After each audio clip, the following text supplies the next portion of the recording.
in your life like a former Southern Californian quarterback who gets drugged out and tries to attack an old person? This is the Educated Ignorance Podcast on the For Frequency's Sake Podcast Network, presented by Durham Remodeling and Ryan Allison Tattoo. My name is Joseph, the Joseph Winkelosif, and I am joined as always on this lovely evening by your good friend and mine. It's Brock Purdy's hometown's finest. Well, not really his hometown. Brock Purdy's collegiate town's finest. It's Nick Brinks, and we bring you the tag team who together passed for more yards than the New York Jets today. Nick, how you doing? I'm doing well. Yes, we combined for more than negative 10 passing yards. So we're doing well. We're doing okay, and it didn't cost us, thousands and thousands of dollars to travel to London to do it. Do you know like the best part of that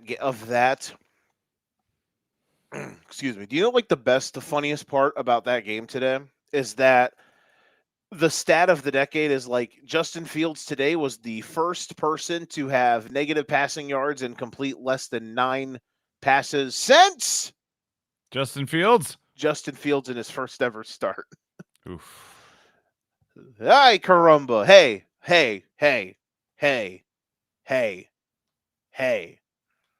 But just remember the haul they could get for the first pick, bro. Remember that. The haul they could get. Anywho, we're here. We're living it. We're live. We're in living color. We want to thank everybody for hanging out with us. As always, we're 6 weeks in. Is this the third? I think we were 3-2. Now we're 4-2 on Sunday versus Monday shows. So we're just out here bouncing around like a bowling ball and a big time bouncy something that bounces on what day we do this on. But we are ripping and rocking. I'm trying to find the stuff that I'm supposed to say before the show. Anywho, like and subscribe. That's what I want you to do. Whatever platform you're watching on, please like and subscribe.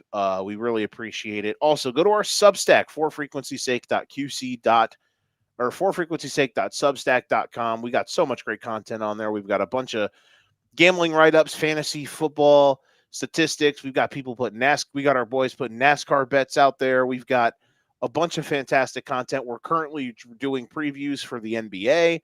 So go out there and subscribe and just check out a lot of the great content that a lot of our people are putting out there. Shout out to everybody who does that. And then also our great podcasts that we have here on the network. We have a great wrestling show, Card Subject to Change, our longest episodic show here on the network. The Football Lounge is a great show that runs during the week on Tuesdays. Those guys be banging stuff out. Sunday mornings, we're closing in on 100 episodes of For Fantasy's Sake. We've got a show that's live on location next week over in Davenport. That should be fun. Had a great time this morning with Doug and Danny. We had some fun. We laughed about a lot of stuff, as we always do on a Sunday morning. And then, of course, shout out to our guys, the College Juice Pod and the Golden Ticket Show, our gambling shows that we run on Wednesday and Thursday. So support all those. We got great people doing a lot of great content, man. And I think if you gave us a chance, you would really appreciate it. All right. With all that being said, Nicholas, a fun, interesting Sunday. If you date back to Thursday, a little dicey. We're going to talk about that. We might talk about that game a little bit too. How was your weekend, my friend? It was good. Very tiring. My wife ran a half marathon yesterday, and so I had a football game Friday night. They took off for Cedar Rapids already Friday night, so I got back late from my game Friday. Took off at the pre-butt crack of dawn to make the hour 45 drive. So I was up about 6, a couple hours earlier than I would normally be on a Saturday. So that just started my whole weekend being tired. And obviously she's been tired too, having just ran 13 miles. I'm more tired because I just didn't sleep all that much, and I sat on my ass watching too much football today. That's why I'm tired. But no, it's been good. It's been a good weekend. So would you consider what you did like the taint of dawn? Yeah, maybe the gooch. The gooch of dawn. The Gooch of Dawn. That sounds like either a weird You're kind of stuck in the middle of overnight and morning, yeah. or in the middle. You're stuck in the middle of the black hole that is overnight Black hole. and the and sunrise. The sunrise. Yeah, there we go. You have a way with words. The Gooch of Dawn. That's so funny. Oh my god. That sounds like either a really weird movie name, Gooch of Dawn, this summer 2026, Or or a like great band name. oh that too, Gooch of Dawn, or like a wrestler or a like fighter nickname. Fighting out of the blue corner, he is undefeated. The Gooch of Dawn, Jimmy Schlongmeister. So anywho, we're out here doing weird stuff. So just fantastic commentary.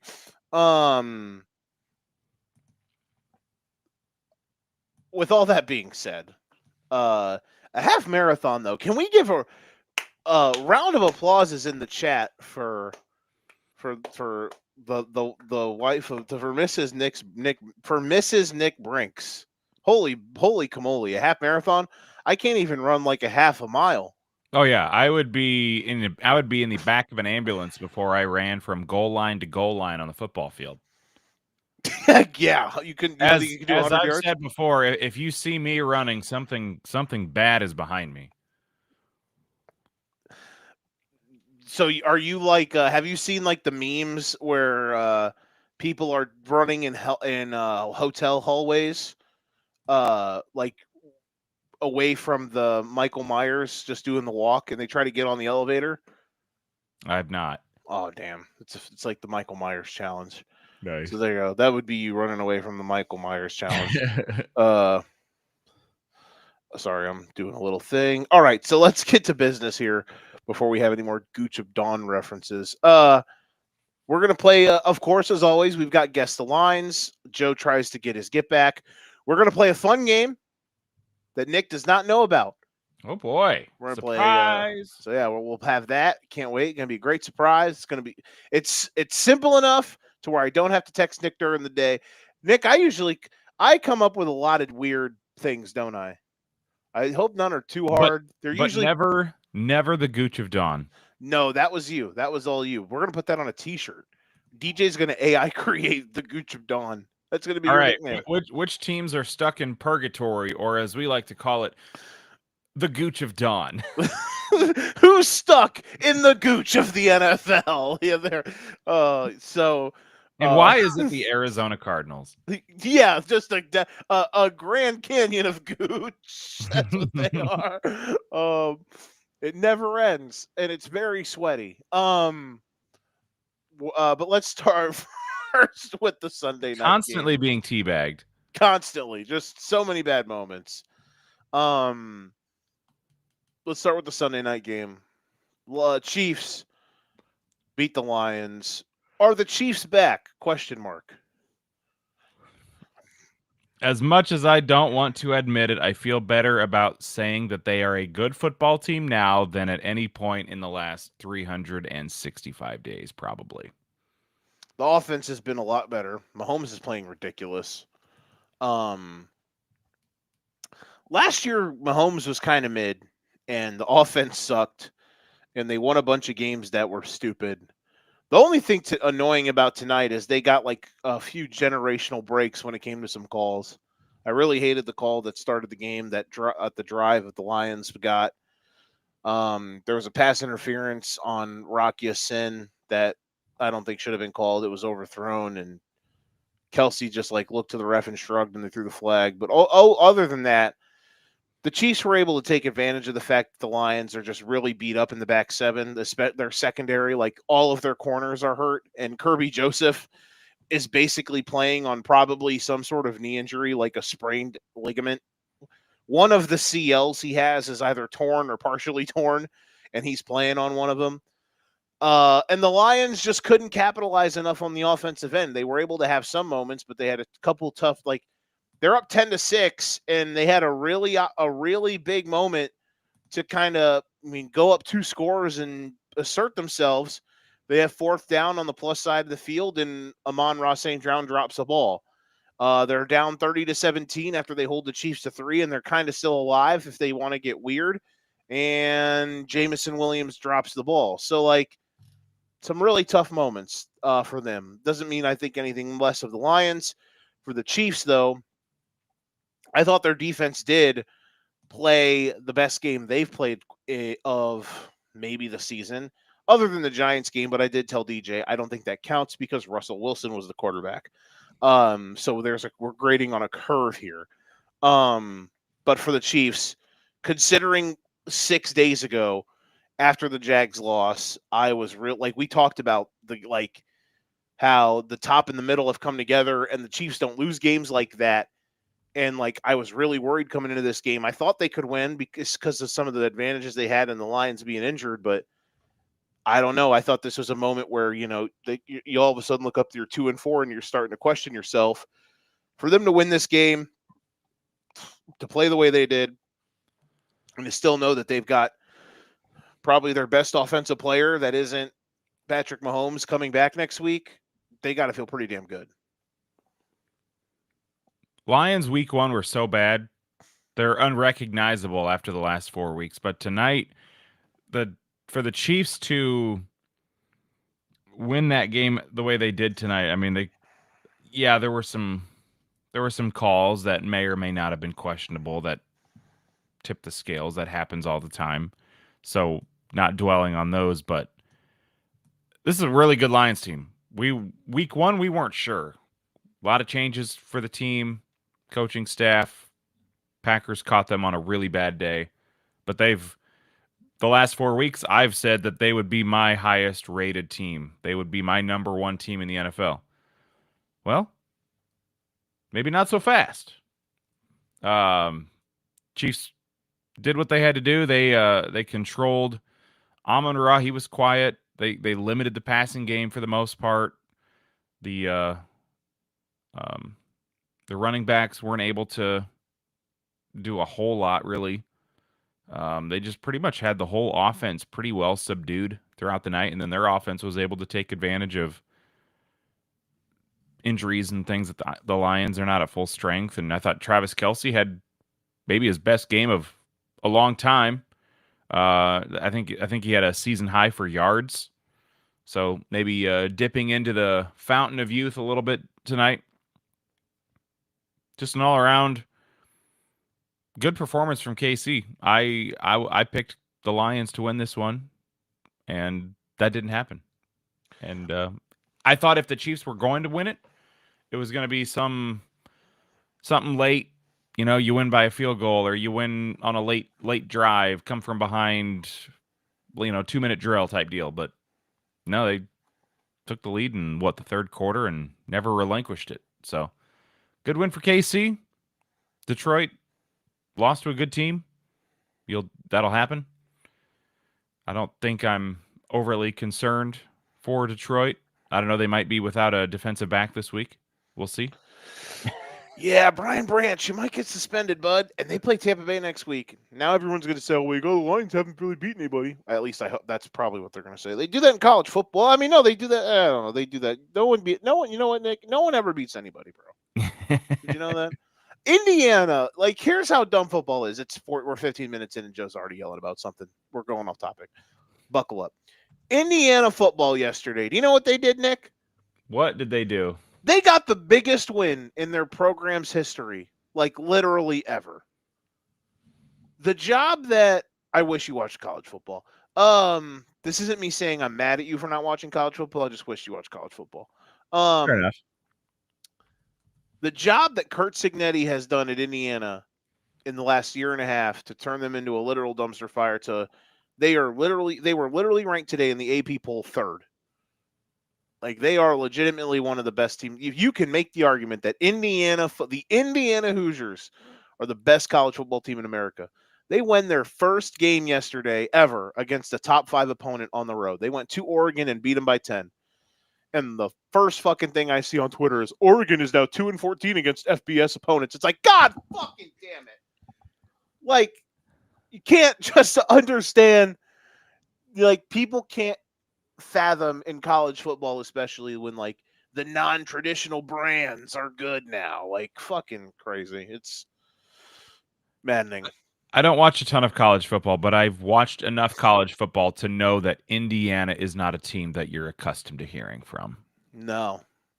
I do know that. They're nasty. They might have the number one pick in the draft at quarterback this year too. So that that is something. Hold on one second. Just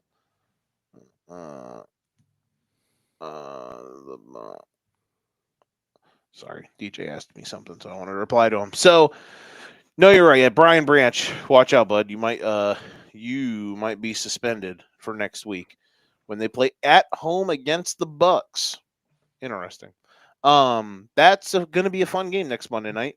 And it's a tough stretch. They get the Bucks, but then they get a bye, which is much needed. Then they play the Vikings, and then the Commanders, and then they go to the Eagles on a Sunday night, which would be fun. For the Chiefs, they are now 3-3. They are still in third place in the division, but they were a couple plays away from being tied for first. That's for damn sure after today. They now play the Raiders next week. Then they have a Monday night game against Washington. They go to Buffalo and to Denver. That is their next 4 games. And then to end November, Colts at home, and then they play on Thanksgiving against the Cowboys. That game is going to be awesome. The Thanksgiving night game is gonna suck, but that game is fun. I forgot. What's the night game? We talked about it recently. Ravens Bengals. Oh dear God! Should have been great. Should have been awesome. Standing in one corner, the Gooch of Dawn. Standing in the other corner, the Cincinnati Bengals. Like, in theory, you would think, oh, banger night game for Thanksgiving. Sometimes you got to play the games, and the games have been played, and things are not great. NFL executives, when they're making the schedule, woo, we got a good one. The reality, fuck. Because the games, the Lions play the Packers, Chiefs go to Dallas. Those are some good games. And then Black Friday is Bears Eagles. Oh, holy shit! Hey. Eagles might be closer to the Ravens than Ravens and the Bengals than we thought. Yeah, we'll talk about that in a bit. Fun times at Ridgemont High. A couple really interesting performances today. A couple nice wins. All things considered, we will play a fun game here in a moment to look at the entire aspect of the NFL. If the Chiefs are the win of the day because of the opponent, let's take a look at the actual day slate. And I'm curious on your thought. What is the win of the day today, Nick Brinks? I feel like if we're throwing the Chiefs one, if we're throwing that one out already, I've got to go Seahawks.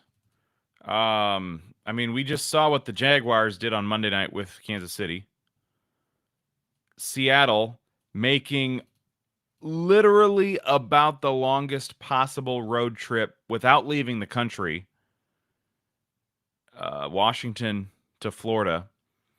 And that game was never really in doubt. Sure, the Jags led 6-0 at the end of the first quarter, but then the Seahawks went 20 unanswered, went to the fourth quarter leading 20-6.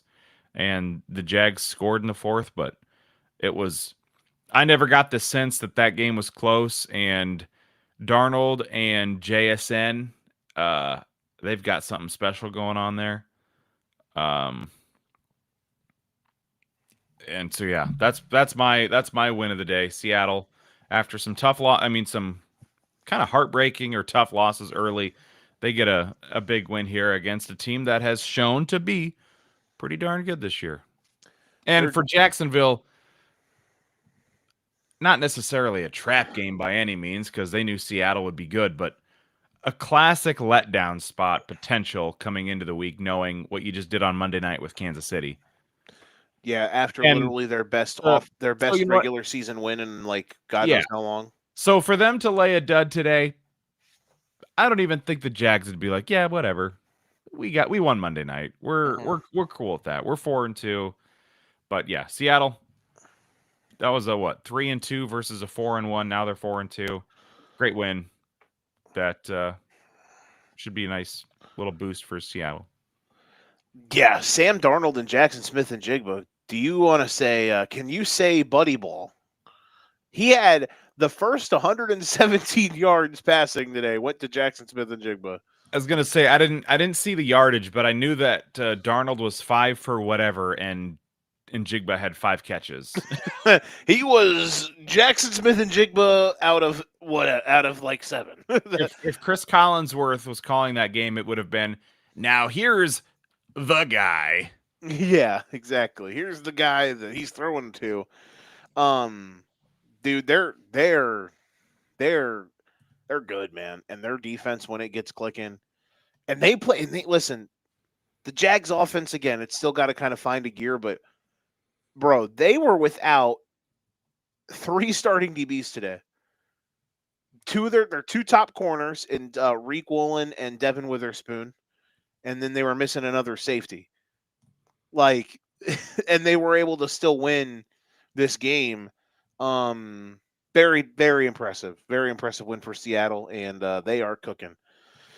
And that 550 NFC West ticket just continues to look better every week. Let's hope that can let's hope that can continue to. Let's hope that can continue to ride. Let me give you a win of the day, if I may. Mm-hmm. If I may, I'm not talking Drake May, even though he looked good. Boy, oh boy, that guy's a good player, huh? They want to make me hate Drake May, but I can't because I was so goddamn right about him. And everyone thought I was foolish. Here's another guy that I eventually was right about because I'm not going to sit here and tell you that Bryce Young is a top 10 or a top 15 quarterback, but he's good. He's a capable NFL starter. And the Carolina Panthers are 3-3 as they beat the Dallas Cowboys, and they finally played a normal game. And Rico Dowdle, Chuba who? Rico Dowdle. Hey, did you hear what he said this week in the media? They asked him. Like on Thursday, hey, what is it going to be like playing against your old team? He said they better buckle up. And did you hear what he? And then he said in the post game press conference today, he said they weren't buckled up. Oh man. Oh, that's a bar, bro. Guess who has 2 thumbs and picked up Rico Dowdle at the midnight dawn in the golf league? I was going to say This guy. Rico Dowdle is the kind of guy that goes on to be league winners because he's going to be a free agent / waiver wire hero. And the way he's played, how do you go back to starting Chuba in the same capacity before his injury? Can't. When Rico has literally gone out and put up 400 plus yards of offense in 2 weeks. And did they win both of those games? They beat the Cowboys the Dolphins. Yeah, yeah. Rico Dowdle, the man who swung the Panther season. No man, that good on. Good, shout out Rico Dowdle, man. He had a good game, and shout out the Panthers. Hell of a win. Danny is texting me. He said, "You guys clown me for saying the Patriots were going to be good. I want my restitution." I don't know if I ever said they were not going to be good. I just wanted to make sure. I just wanted everyone to pump some settle down juice, and until we saw it, and now we've seen it, and the Patriots are good. I'm afraid. I'm not afraid. I'm okay with the Patriots being good because Drake May is awesome, and I was right about him. Oh, I was so right about him. So yeah, that's my win of the day. Cool. On today's episode of funfacts.edu, Baker Mayfield is finally on FanDuel top 2 in MVP odds. I saw that. It was down to like what, plus 350? Plus Oh, never mind. I lied. Pat Mahomes is now second. He is now plus 470. He So, was he went from, I think we talked about it last week, plus 1100. By the way, funfacts.edu, not a real website. I just get an error. oh wow, I'm glad you looked it up. I was hoping it would be something fun facty, but it wasn't. Can you also look up Penn? Never mind. Huh? Gooch of Dawn. Goochofdawn.org. Don't recommend Google searching that one. Drake May is sixth in MVP odds. What a time to be alive. Jordan Love is fifth. They're actually showing Offensive Player of the Year odds today and Defensive Player of the Year odds. Finally. And Jonathan Taylor, OPOY favorite right now. And yes, very much yes. What a season the Colts are having right now. We'll talk about them here in a bit. But yeah, Baker Mayfield, 30-19 win over the Niners. Are the T's and P's with Fred Warner. In all seriousness, I was gonna laugh about how, not laugh, but just say being a Niners fan has to be literal misery because all of your good players like get hurt. They're literally losing a guy every week right now, like for the season. It's fucking insanity. It's so sad. But yeah, man, Fred Warner, his season's over as he got rolled up on. He broke his ankle today. That's fucking tough, bro. Warner is literally one of the best players in the league, and that sucks. That really sucked. Like I was sad for a good 20 minutes, just because he was. It was just. Oh, did you see the play? I haven't. Oh my god, he was just like standing around while the play was happening, like kind of behind him. He got turned around, and the tackler and the dude rolled up into him. Like while he wasn't looking, his back was to him, and then he got caught up and his ankle snapped. Ugh. Just fucking terrible, man. Just so heartbreaking. So yeah, that sucked, man. That sucked. But on the other side of that, Baker was awesome. They're like Emeka left the game today. They're hilariously dinged up. Not like as bad as the Niners, but they got dudes out. Mike Evans is out. They're like all their receivers are hurt. He's throwing the ball to two rookies with the last name Johnson that aren't brothers, and he's still cooking. Like Baker Mayfield is on fire. So shout out to Baker. Bacon. He do be bacon. Other than that, nothing too fancy on the Sunday, but we got to talk. Hey, we got to turn the wheel back. It's not It's not often we talk about the Thursday game on our show, but we have to talk about the CTE bros. We have to talk about the concussion crew. Jackson Dart and Cam Scatterbo, and the Giants beat the Eagles by 17 on Thursday night in MetLife. Holy shit. Whomst would have thunk? Not I. I stuck a fork in him last week, and I've pulled my fork out. Yeah. You can't uncross off a team, but the Giants, I mean, seriously, though, what a win. The Giants, who would have thought? Scattaboo won't be able to think here in a few years, but we're going to enjoy it while we've got it. No shit. They are a fast. Like I don't know if he's any good, but Jackson Dart's fun, kinda. You know what Jackson Dart is? Jackson Dart is Jalen Hurts when Jalen Hurts ran the football. Like the Eagles from 2 years ago when they went to the Super Bowl and lost to the Chiefs. You remember that version of the Eagles? When Jalen Hurts was fun. Oh yeah. And the team was good and entertaining. And they did the butt shove stuff, but it wasn't what they lived and died on.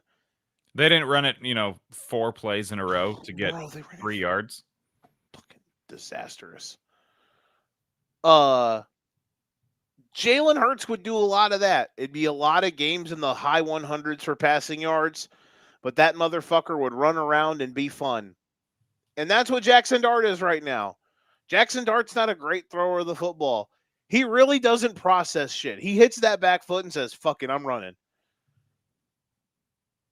So I'm not going to sit here and lie to people and tell you Jackson Dart's this awesome player and he's playing great and all that good shit. I'm going to tell you the truth. As Danny here saying how Danny is right, talking about the fucking Patriots. Listen, man, we all have our moments. Don't need to stroke your ego, brother. Just kidding, Daniel.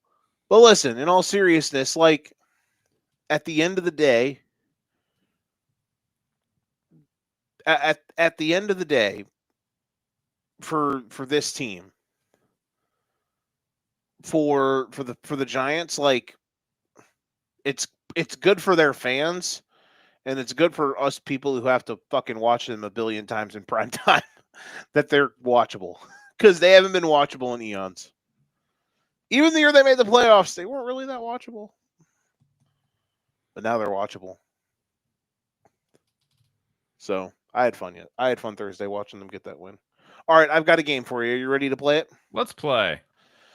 It's called Good Team or Good Record, Mid Team or Mid Record, or Bad Team or Bad Record. I'm going to give you a team, and I'm going to say good, bad, or mid team or record. Does that make sense? And you will say, Sure. Are they a good team or do they have a good record? Or are they a bad team or do they just have a bad record? Does that make sense? Okay. Okay. Let's actually start with the team that won on Thursday, the New York Giants. Bad team or bad record?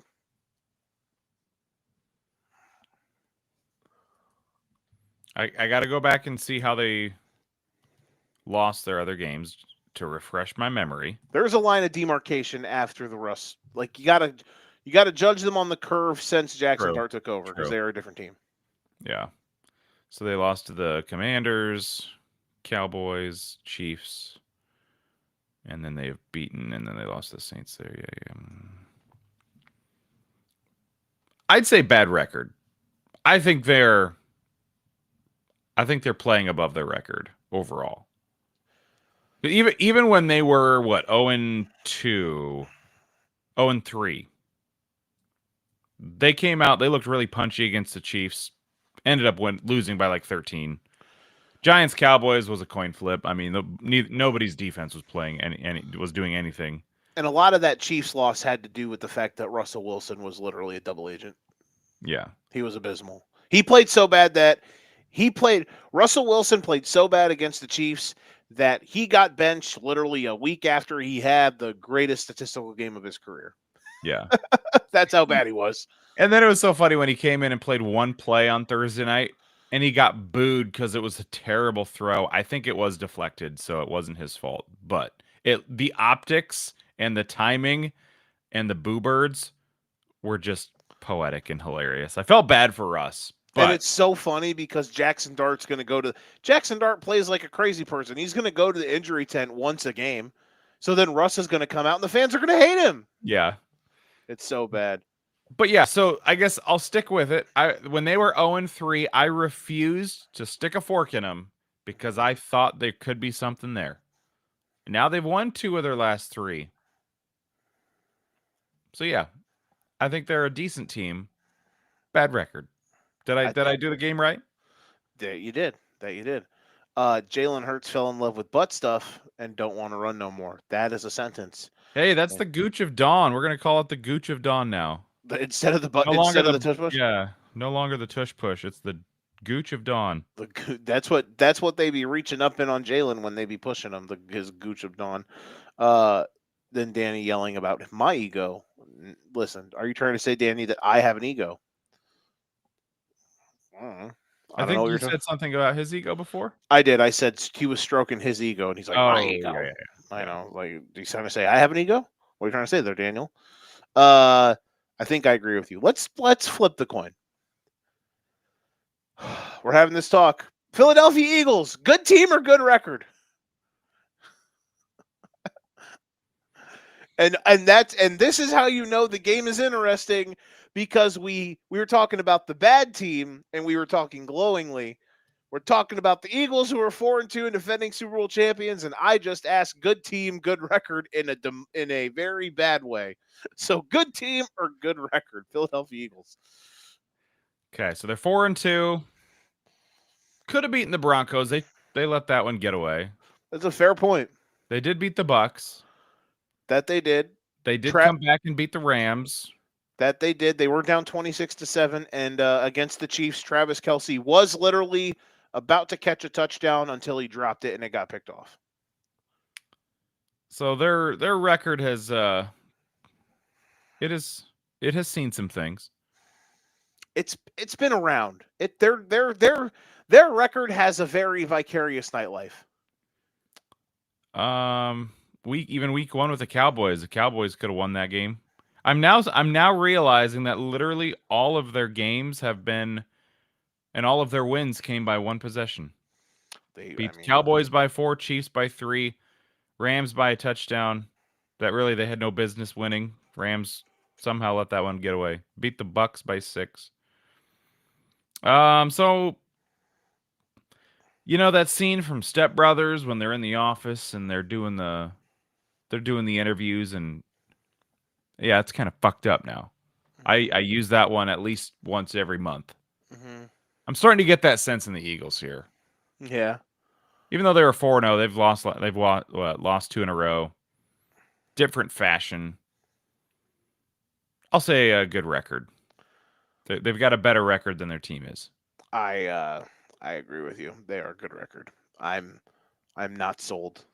Their offense is the Spanish word for garbage. It's rough. Very rough. Rough like your dog.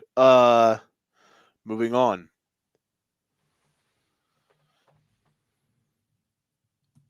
I don't mean this in a bad way. I'm just curious. Indianapolis Colts, good team or good record? I think good team. Okay. I agree. I'm with you. Just wanted to test the waters. On the flip side, you look at the teams they've beaten. Oh, here we go. I'm just throwing it out there. Here we go. I think they are good, but they've beaten the Dolphins at their worst. I think if this game happens after week 1, maybe it's different. Maybe they lose by 6 instead of 60. Broncos really shouldn't have lost that game. They had that bullshit call at the end. Broncos did get jobbed. They beat the Titans, as everybody does except the Cardinals. Yeah, and they beat the Cardinals with a backup quarterback. They obliterated the Raiders. They did obliterate them Raiders. And they lost to the Rams. So, yes, schedule-wise, they've left some things to be desired, but they can't control that. They've done what they've had to do, and they have blown out they've blown out their opponent in 3 wins. Won by 1 or 4 in the others. But and I guess in the Colts game, that was when they dropped the touchdown at the goal line, so that they should not have necessarily been in that situation anyway. To have to rely on a missed field goal at the end, or the foul, the penalty or whatever. Yeah, if you flip the Broncos and the Broncos and the Rams game for how both of those games should have ended. Oh no, yeah, it was the Rams game they dropped it. That's right. They'd still be 5-1. Yeah. Because they should have lost the Broncos game, but they also probably should have beat the Rams. Yeah. So, yeah, I think they're good. I think they're really good. I do agree. Much better than I ever anticipated this year. And then people are gonna say like, "Oh, well, they beat Jacoby Brissett." But then I know you were bullshitting. You were kind of fucking around, but people are gonna do they only beat Jacoby Brissett by it's the NFL, bro. All the games are close. Yeah. Literally every game's close. Hey, in the next 5 weeks, you get the Chargers, who are pretty good. Maybe we'll get to them in this little segment we're doing. Steelers, I would probably say they're more of a good record than a good team. But then you'll get the Chiefs here in the next 5 weeks. Falcons, I mean, you're gonna start getting some teams that are at least mid to upper NFL rather than the Titans and the Raiders of the world. So you will definitely learn more about the Colts here over the next month and a half. Book it. I agree with you. We will learn a lot about the Colts. Moving on. And honestly, down the stretch, their easy games are gone after the Titans in a couple weeks. They're back. We talked about that this morning. Yeah, after the 5 games I just mentioned, you get the Texans twice, And you they get play the the Jaguars Chiefs. twice, and then you get the Seahawks and the 49ers. Mm-hmm. And they So, play the Chiefs at the end of November. yeah, that was the one Yeah. in the next 5 that they'll get. Yeah. So their next 10, no cakewalk. Buckle up. By the way, apparently Anthony Richardson busted his eye socket warming up today. Did you hear about that? Yeah, and they also had they had Travarius Ward get a concussion in warm-ups. What the heck happened? How do you bust your eye socket in warm-ups? Apparently, so Travarius Ward got a concussion because he was warming up and he ran into a tight end. Like bad collision and got whiplash, basically. And Yeah. apparently Anthony Richardson was using like one of those workout rubber bands and it Ooh. like snapped and hit him in the face. Oh, Jesus. I hadn't heard And how. it I like just saw what it like happened. fractured his orbital bone. Oh, damn. Yeah, it's tough. Big time tough. Let's go to the NFC and go to a team that didn't play today. Jordan Rangel, cover your ears. The Minnesota Vikings, mid-team or mid-record? They are what? 3-2? 2-3? They're 3-2. They beat the Bears week 1 because of a incredibly stupid fourth quarter. They got shellacked by the Falcons. Then enter Carson Wentz. They blow the Bengals out because the Bengals suck. They lose to the Steelers in Dublin, and then they beat the Browns in London. I say they are a mid-team. Nothing jumps out to me about them being top, playoff caliber. Not saying they can't sneak in, but I'd say mid-tier is probably 10 to 20 in the league, and you can get into the playoffs as long as you're top 14. I'm with you. Yeah, I agree. they're mid. They have a chance to move up in the world. They've got the Eagles and the Chargers and the Lions over the next 3 weeks. So another team. Stay tuned. Let's see here. Where do I want to go?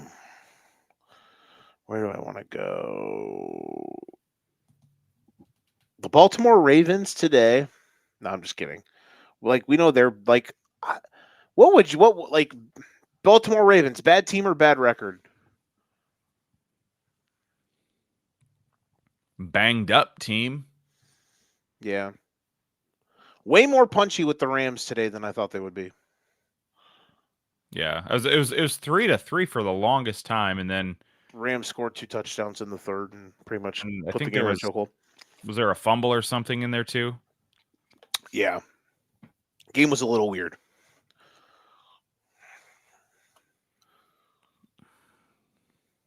Rams got a 4th down. Rams got a stop on the goal line to end the first half. After they got kind of screwed because the Ravens ran a tush push with Mark Andrews and Jared Verse ripped the ball out and he would have scored. He would have taken it back to the other. He would have taken it back. Like it was on the goal line and he ripped it out and would have scooped it and scored it, but they blew it dead. Like when he was like halfway down the field, they blew the play dead.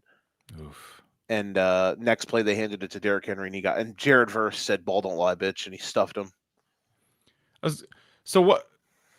I did not watch a second of that game, but at one point I saw that the Ravens were at the 1-yard line, and it was either first, second, or third and goal or something, and they didn't score a touchdown. What happened? And did they just go for it on 4th and they didn't get it? Yep, it was that sequence. Okay, I wondered if that was maybe where you were going with that. Yep. So that was 3rd and 4th down. 3rd down, they did the butt shove with Andrews. That should have been a fumble 6 for the Rams the other way. And then the next play, they gave it to Henry, and he got stuffed. Let's see. Did I have another one in the chamber? Well, I think you just asked the Ravens, right? Yeah. Yeah, I'll say bad record. Okay. I don't think they're a bad team. I think they're really banged up, and they're still week one really fucked with them. Yeah, no shit. And Derrick Henry's fumbles a couple weeks have really hurt. Just dropping the ball. Let's see here. Tennessee Titans, bad team. No, I'm just kidding. We all know they suck. With the New York Jets. Oh, never mind. They're also bad. Oh boy, disaster zone. Let's do a double dip here before we close the shop. The Chargers and the Broncos. Good teams or good records? Say it again. The team. Broncos and Chargers.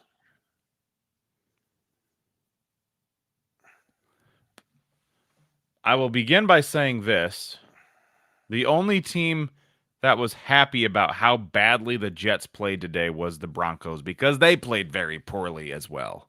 And that took some steam off them that they got the win.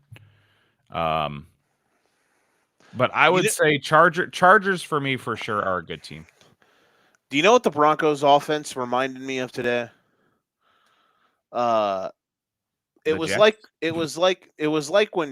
when Trump it was when Biden in the debate that got him annexed from Puerto Rico when they asked him about Medicare. Or no, it was Trump, I think.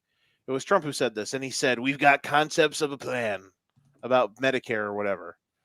And that was the Broncos today. We have concepts of a plan of how we're going to run our offense. Bo Nix had like 100 and something yards in the first quarter, and then they did nothing the rest of the game. So yeah, I say Chargers a good team. Broncos, I may lean a little more good record. I would say mid-team good record.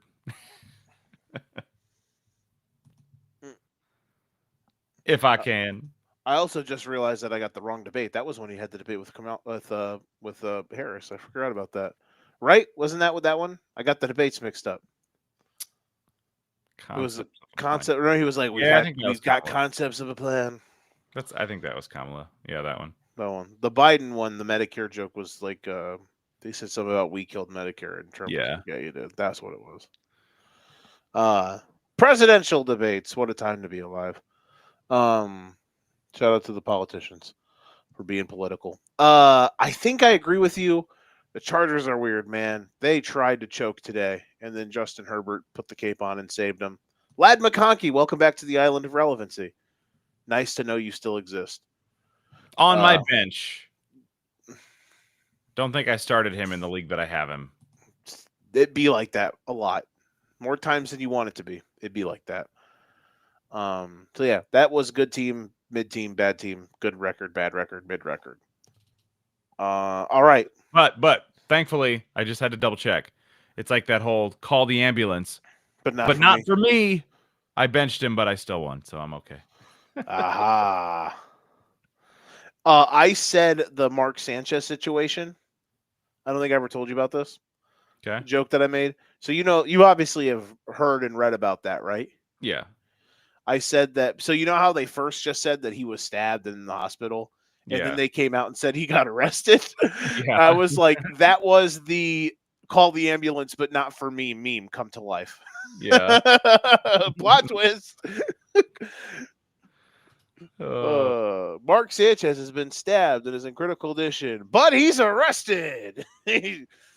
Oh boy. I'll tell you this, man. Crack kills, brother. I was gonna say that is talk about ruining a career, ruining a life with a bad night out at the bar. Yeah, that's. I think my favorite tweet from that whole ordeal was, "Butt fumble is not going to be a good nickname in prison." Not at all, bro. Not at all. And the craziest part, like, I just want to know how long, like, whatever he did, Can't believe we're actually talking about this. Whatever he did, I just want to know how long he's been doing that and not trying to beat the fuck out of somebody.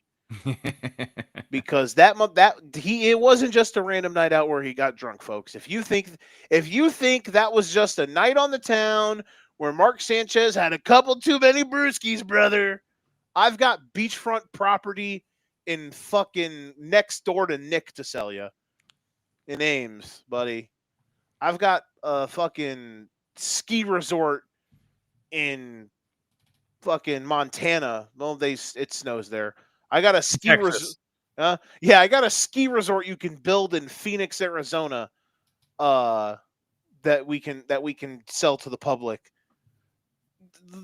Mark Sanchez be out here doing weird shit. I think that confirmed it. Homie boy was out here dusting, if you know what I'm saying. Yeah, what a time to be alive. All right. Let's play Guess the Lines. Real quick, we got 2 Monday night games tomorrow. Do you have any thoughts on them? Do you have any thoughts on my mental health? The closer we get to tomorrow, I just want you to know before we do Guess the Lines here, I'm kind of getting nervous. Not that I'm going to have like a mental breakdown about the game, but goddamn, it's important, and I really want them to win. I think it's the game I want them to win the most out of any game this year. Big game for them, coming off the bye. Although I guess they're both coming off buys, aren't they? No, Chargers won or Commanders won at LA last week. Yeah. It'll be an interesting one. They're this isn't like an early game and a late game, right? They're an hour apart. Mm-hmm. Okay. I was gonna say I don't want to have to stay up late till midnight watching that just because I'm invested all the time. Yeah, there you go. I'm talking about the Bears. They're playing Commanders tomorrow. Bills Falcons has the potential to be interesting. Falcons at home. The Bills this year. I got to double check before I speak. Buffalo Bills, good team or good record? But they're not blowing anybody out, right? Lost to the Patriots. They blew the Jets out, but that's the Jets, you know, it's the Jets. Yeah. Saints, I mean, that was a one-score game all day. They are not as good as I thought they were going to be. So I expect this to be an entertaining game at least. Their defense is not good. I think both teams will be in it till, the fourth quarter. Like, Penix could move the ball. All I can ask for. Like, I don't see why Penix can't move the ball against them tomorrow night. You know what I mean? Real quick, another thing before we do Guess the Lines. Can we play a game? Sure. Quick game? A quick game? I want to do the Mount Rushmore of ass. Give me your four. I had a double take there. Give like me the worst of the worst. Yeah, give me your. Your look was hilarious. Give me your 4 worst teams in the NFL right now. Jets. Yep. Titans. Double take. Or double dip. So that's the lowest hanging fruit. I mean, I'll put the Saints on there, but I don't think they're in the same tier as those two. I don't think I'd put them on there. Yeah, I don't think I could come up with too many other teams to displace them. I guess I'll throw the Browns on there. I have the Browns on there. So I'll see if I can replace the Saints or leave them there. I mean, I kind of want to say the Cardinals, but I don't think they're that bad. No, they're not Mount Rushmore bad. Are you talking Miami? It's either. I mean, they've been in every game since week 1, so I'm not putting them on there. It's either them or it's another team, and they beat a team that we both have on Mount Rushmore right now today. The Raiders. It's the Raiders. Yeah. I want you to know I watched way too many fucking snaps of that game today because it was on the late slate multi-view. Okay. I didn't like pay attention, but it was just in the peripheral vision. You know what I mean? Like it was on the multi-view, and the Bucks Niners is here, and that game's right above it, so you just see stuff. I just want you to know that that was one of the worst football games I've ever seen in my life. Oof. Moving on. Yeah. And the only reason the Dolphins would be there instead of them is because vibes. Vibes are terrible. Yeah, vibes are not good. Vibes are bad, buddy. And yeah, Mike McDaniel was fired tomorrow. Would anyone be shocked? Question mark. Just throwing that out there. So yeah. You want to? We can Jets. Jets and Titans I put on there. Jets Titans. They're so bad. Oh my god. Jets Titans. We'll put Raiders and then Browns. Browns today. I officially have just officially telling myself, yeah, they're terrible. I hope I crossed them off. Did I cross the Browns off? I did not. I'm crossing the Browns off. Can I do that? I'm crossing the Browns off today. Do it. All right, we're crossing the Browns off. I got to put this on here. So, all right, let's do this. Let's add our cross-off list. Cross-offs. Nick. Joe. Almost misspelled my name. We both have New Orleans. We both have the Jets.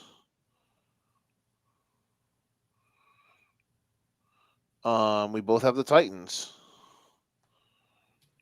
We both have the Giants, though that could, like, in a month, we could both be sitting here thinking that was a bad idea.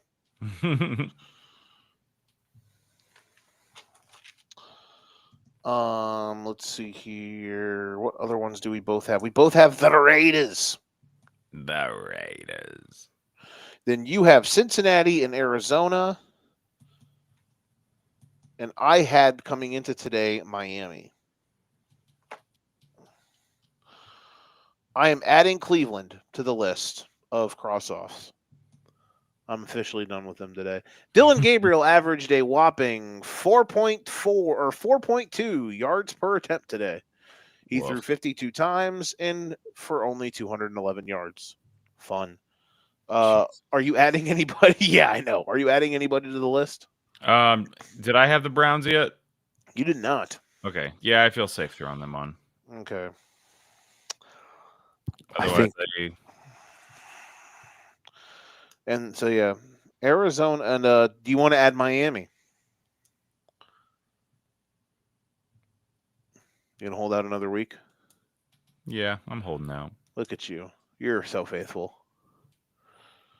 The second that they just get curb stomped again, like they did week 1, they are off the list. But if they are 1-14 going into the last 2 weeks of the season, but they continue to have chances in the final minute, I'll refuse to give up hope. They're going to lose. They're going to be 1-14, but they've just lost them all by. That would be hilarious that they just lose like 10 straight one-score games. They'll drive down the field the next 6 weeks, next 8 weeks, whatever it is, 9 weeks. That'll get us 1-14. And score with on a lead-changing drive. We leave 45 seconds on the clock. Other team goes down, kicks a field goal, but we have a few seconds left, so we're going to try a pitchy woo-woo, and Tua's going to throw just a fucking terrible interception with half the defense 30 yards down the field, one guy covered by 3 defenders. I'm going to throw to that guy instead of the guys that have nobody around them. And then I'm going to throw the interception. Nick just wanted to see some pitchy woo-woo. Damn it. Hey, if anybody can do it, Miami can. We've seen it. A chance. We've literally seen it. Shout out to Kenyon Drake. I wonder what he's doing today. He would be a better quarterback in that last play than we saw today. Hey man, that guy's a legend for that play.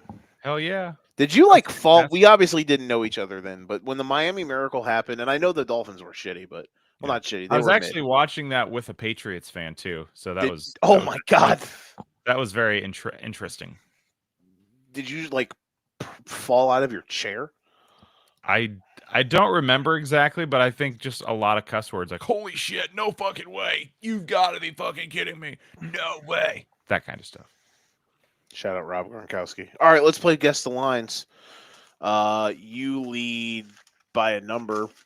It's 3-1 to 2. We tied last week. 5-5-5. You had a nice rally to get there, if I'm not I- mistaken. I did. I was proud of myself. But did you get over the hump, Joe? Did not know. That's all that matters. Fuck off. All right, let's play bye weeks. 2 buys. The Ravens, who fucking desperately need it, and the Buffalo Bills, who tomorrow night are going to try to not lose 2 games in a row. All right, let's start with Thursday night. I will not be watching any of this game, but it is the Pittsburgh Steelers and the Cincinnati Bengals. Ooh. I don't even have a volleyball game that I'm covering that I can use as an excuse to not watch.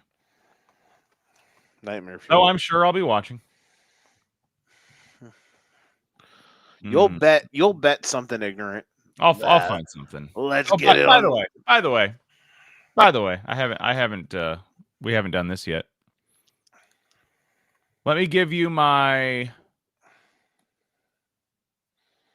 almost parlay win today. A Sunday tradition like any other. Yep. I bet on 5 running backs to score touchdowns today. Okay. Rico Dowdle. Winner. Devon Achane. Early.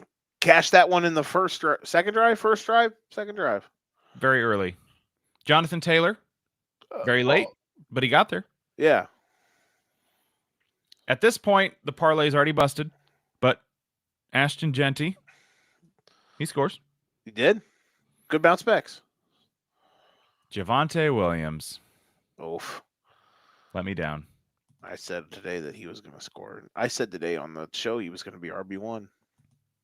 Fun. And then, once he didn't hit, so this is, before the 3 o'clock game start, I'm like, all right, I'll put $8 on another one. Just have some fun. Let's chase. Speaking of chase, Jamar. Mm-hmm. I put Great Genty player. In this one. I put Genty in this one.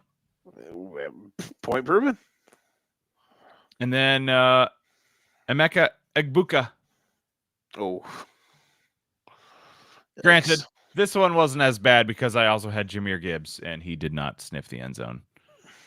But, yeah, Javonte, that was a sad one for me. That would have been a nice one. It would have been a nice one. And it's not like he was ever really particularly close. I was going to be bummed if Jonathan Taylor didn't score because he got them down to the goal line and Jones vultured him, as happened week one when he sold my 7-legger that I missed by 1. Anytime you bet Jonathan Taylor, he's out here getting hawked. So at least he did that for me, but it didn't matter. Yeah, those are tough. Not as bad as that Jared Goff bet we saw today. Oh, dear God. I might end up like Mark Sanchez, stabbed and in prison if that was my ticket. Wouldn't end well. What happened to Brinksy? Why ain't he on the show anymore? I pulled a Sanchez. Now he's gonna be. No, we're not gonna go there. I was gonna make a Gooch of Doom reference in prison, but no. All while you were fumbling butts. Mm-hmm. He was fumbling butts, and his Gooch is doomed. Gooch of, you didn't even say Gooch of Dawn. You said Gooch of Doom. Oh yeah. That would be the Gooch of Doom.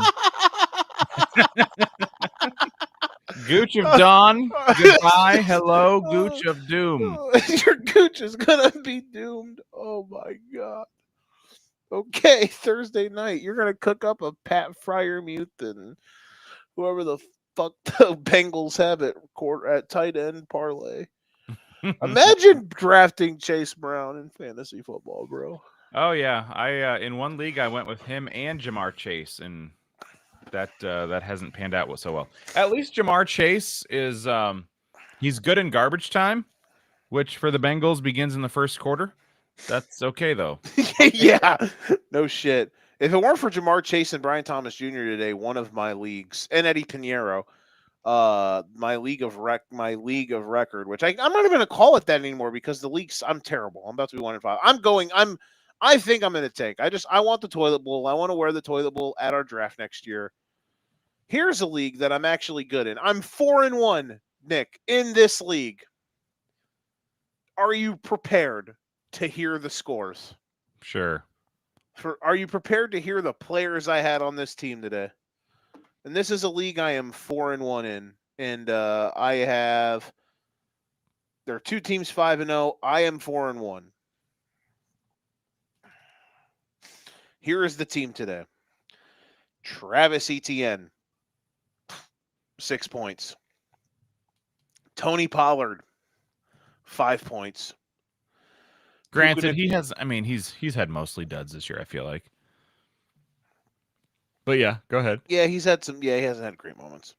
Puka Nacua, 3 points. David Njoku, 3.5 points. Oof. Stephon Diggs, 3.5 points. The Packers defense, 3 points against the fucking Bengals. And Cam Little, -1 point. Oof. If it weren't for Brian Thomas having 19, this team would have under 30 points. Going into tomorrow where I have Jaden Daniels. Oh my! And it's not like my bench would have done any better. My bench is either injured dudes, a suspended Rashee Rice, or I guess I had Harold Fannin, and then I have Kendrick Bourne, who I kept on the bench today because I'm a dumbass. But regardless, it wouldn't have mattered because the other team I'm playing, 45 wouldn't, yeah, 45 ain't winning. Yeah, the team I'm playing is one of the 5-0 guys who's got 175. Hey, this is the week to go against that guy. No shit. Yeah, don't burn a good week. Don't burn it on a week that you're going to put up 165. Exactly, because then you just be bad. Like, get your shitty game out of the way, right? Yeah. The golf league, though, I am good. What is this golf league that you're talking about? So it's a league with a bunch of the people from around here. DJ started it, and basically it's a fantasy league. We did the draft, and every 4 weeks is a major. We buy in, and basically DJ came up with this elaborate score system to where it's like golf strokes.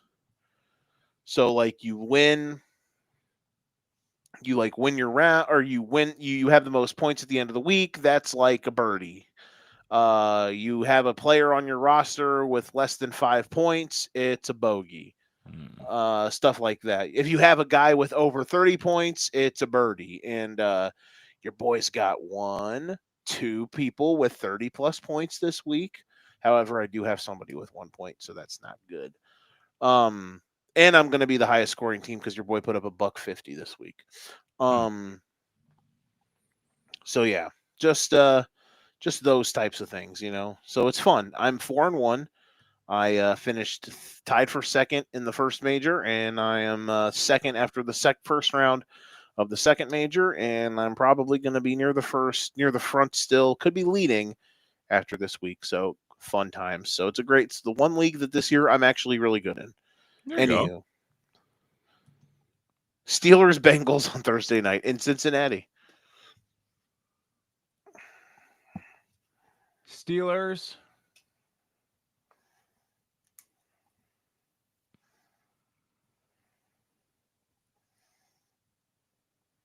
Six and a half. Okay, I thought you were about to pull your bullshit already. It is 5.5, and I got it right. God dang it! That was my first thought, but I thought no, it's got to be a little higher than that. Son of a biscuit. Steelers on the road, 5.5. I kept forgetting to look at Rodgers' stat line today because I didn't really put. It was on the multi-view, but because the game until the fourth quarter was like a field goal fest, I never really locked into it. I had Browns plus 5.5. The bet was never really alive. Had the Cowboys -3. That sucks. Did have Colts Chargers money line though. Parlay. Dodge that bullet. 3 and 4 and $100 picks this week. We'll take it. Pass the tip the dealer. Rodgers 21 to 32, 35. Not bad. Not bad. Rodgers playing well with Steelers 4-1. We're out here. Let's go to London. Oh baby, they're back. The London Jags, Rams Jags in London on Sunday. I might actually get up to watch this next week.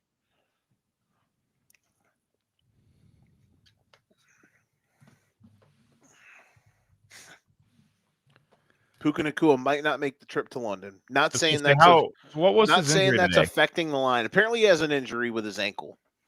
Okay. It's not terrible. He walked off under his own power, but he was down for a little bit. He took an awkward fall on a jump ball in the end zone. Okay.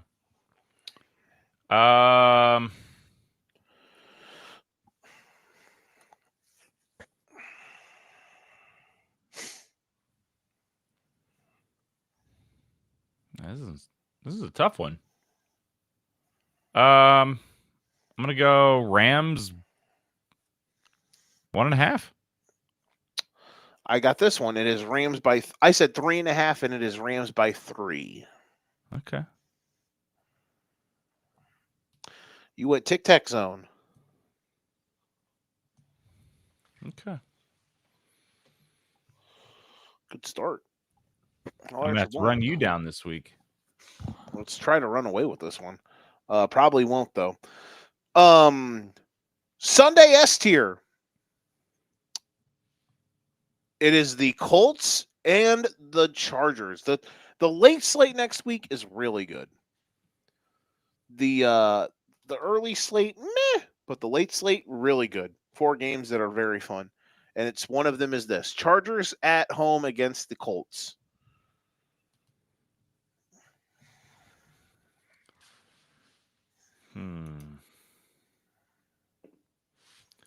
Chargers 1.5. Ooh, yep, good job. We both got it 1.5, and Okay. it is Chargers 1.5. That feels right. Old Tic Tac Zone. Yeah, that's just feels like a 1.5 point game. Will it flip this? I doubt it, but I think that's the right line. I will stay away from it and just enjoy the game. Happy Cat Dance, 1 game, and even tomorrow's result wouldn't flip this because I think honestly, I think the Cowboys, unless they play like one of the Mount Rushmore of ass teams, which is what a sentence that is, right? To just say out loud. Unless they play one of those teams, I think they're just going to be in the Happy Cat Dance category because every Cowboys game is going to be fun. They are just kind of that. They are the rainbow. They are Rainbow Road. They are the Rainbow Strip this year. They have a pretty good offense and a bad defense, and that makes for lots of high-scoring, back and forth, fun games. Correct. So Happy Cat Dance, Commanders at Dallas. I'm going to go Cowboys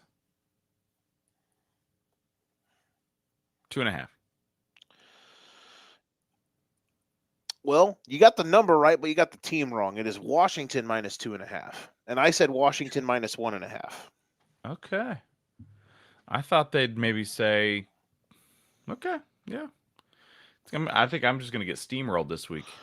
I think if that game was, I think if the Commanders lose tomorrow, that line will change a little bit. Yeah, that's true. Because what are the Commanders right now? 2-2? They're 3-2. They're 3-2. Oh, they're already 3-2. Okay. All right. But they are 5.5 point favorites tomorrow. Yeah, if they're 4-2, then it makes sense that you'd give them the edge. They are 5.5 point favorites tomorrow. So if they lose that game outright, then be a little different. All right, mid but still watchable. I don't know if I should have put this in here, but I mean, combined records are 7-4, and it could be a swing game. So we'll see. And it's also the Carson Wentz revenge game? Question mark. Eagles at Vikings.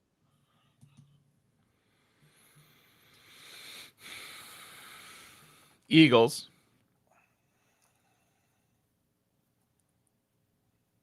Three and a half. Good job. You got this one. I said 4.5. It's only 2.5. I know it's on the road, but that shocked me when I saw that. People are jumping off the bandwagon. A little bit, kind of. Eagles just aren't highly power rated. I mean, when you lose as a 7.5 point favorite, well, I guess that's false because the Bills didn't really get murdered for losing to the Pats, even though they kind of did. I mean, that line's gone down a whole point. They're only 3.5 point favorites tomorrow. So it's moved Also, off. didn't lose by 17 though. The Bills. Oh yeah. Oh, that's true. Yeah, that is true. Yeah, you lose by a field goal when you're a touchdown favorite, even though it's at home, is different than losing on the road by as 17 a touchdown as a favorite by touchdown favorite. 17. Yeah, a little different. A little different. Speaking of that game, the Giants, they hit the road to take on the Broncos. We're going to learn really fast if the Giants are actually decent or not, because this is not going to be easy, folks. Can the Broncos score more than 13 points against New York? They Yeah. didn't this week. They did not this week. Can they this week? Will they have more than concepts of a plan on offense? They better hope so. Find out next time on Dragon Ball Z. We'll go Broncos. And we'll make them a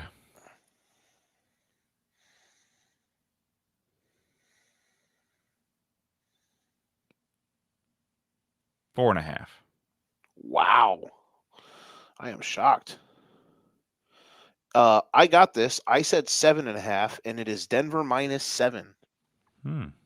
Okay. I must be a little too high on the Giants and a little too low on the Broncos. Yeah, the Broncos got some sexy power rating numbers. Last one, mid but still watchable. I don't know why I put this here, but sue me, I guess. Packers at Cardinals. I mean, the Cardinals have made for great television all season long.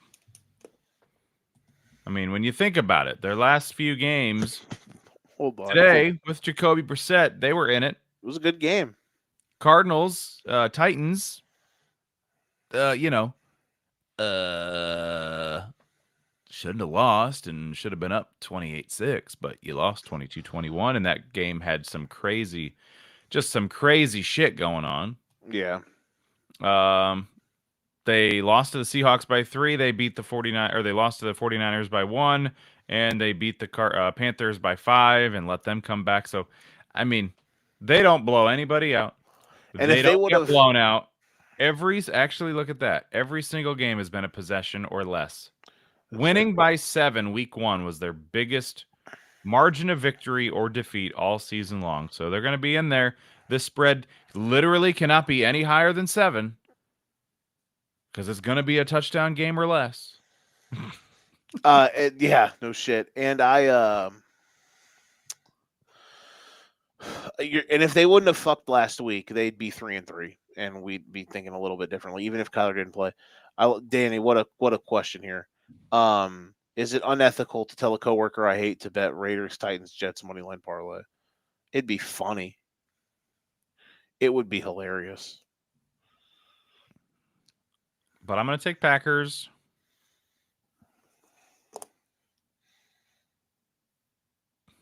$5.5. I said 6.5, and it is 6.5. I swear I didn't cheat. Well, that's at least under 7. So take Cardinals plus 6.5. There you go. See, chances are they'll get there. You said 5.5, right? Yeah.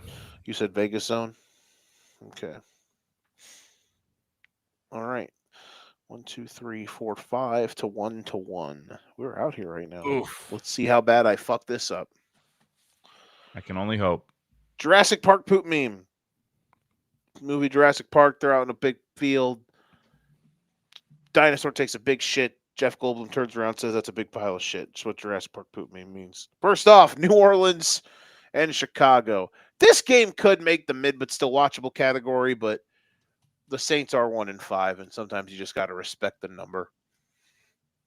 On the flip side, though, although I'm trying to find, I'm looking at the schedule and I'm not seeing. Oh, there it is. Oh yeah, the schedule. Eh. Yeah. So the Saints have lost by 6, won by 12, That's the thing. They've only lost by lost. 12. Yeah. Seahawks murdered them Beat the on literal brakes off them. live television. Yeah. So they've got, they've had some games where they got out of hand, but I'm gonna go Bears here at home, no surprise, and we'll take.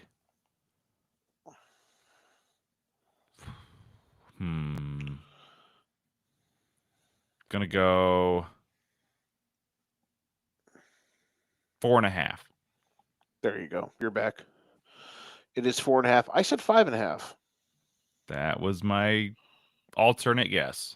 So there's 4.5. Little Vegas zone action. I don't hate that, but we'll see. Next up. Oh boy, hold on to your assholes. God, you're gonna make a comeback here. Dolphins at Browns. We'll take Miami on the road. And to me, this feels like this spread will. I'll wait actually, but I will take Miami 4.5. Oh my god, I can't believe I stole this. Oh man! Holy shit! Oh my god! Oh, my heart dropped when you said Miami. I was like, okay.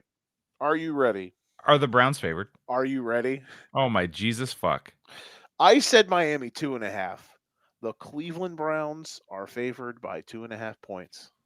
I was going to say, okay, That's all right. what I said. I guess Tua Tagovailoa, you are a underdog. Tua Tagovailoa, who once led the league and he once led the National Football League in passing yards. He is an underdog against Dylan Gabriel in his third start. Wow. Whomst would have thunk? What a sentence Wow. that is. I was gonna say because it's 2 1-5 teams, like you can't go too crazy, but like to me, there's Browns level of football, and then Miami's in every game. Doesn't mean they can't lose by 3 points. But damn, yeah, wow. Yeah, Miami might have to be pictured that. Miami might have to be a principal pick next week.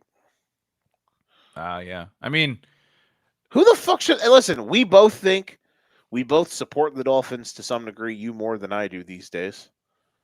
I think my love for them died, and if it wasn't in Kansas City, it was probably the following year at some point last year when Tua probably had his eggs scrambled in that Thursday night game. DeMar Hamlin evened out his KD ratio. Excuse me. Soof, boy. Just thinking about the Browns and the Dolphins has you gagging. I know. Like they're obviously they're bad. We both admit the Dolphins are bad. But the Browns shouldn't be fucking favored against anybody outside of like Tennessee or Vegas, maybe. Maybe Vegas. Oh yeah, or Green Bay. Obviously Green Bay.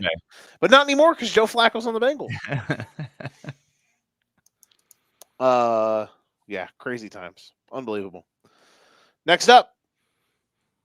Oh shit. Oh fuck. There we go. Next up. Raiders at Chiefs. Oof. I feel like this is probably in contention to be biggest spread of the week. I'm going to go Chiefs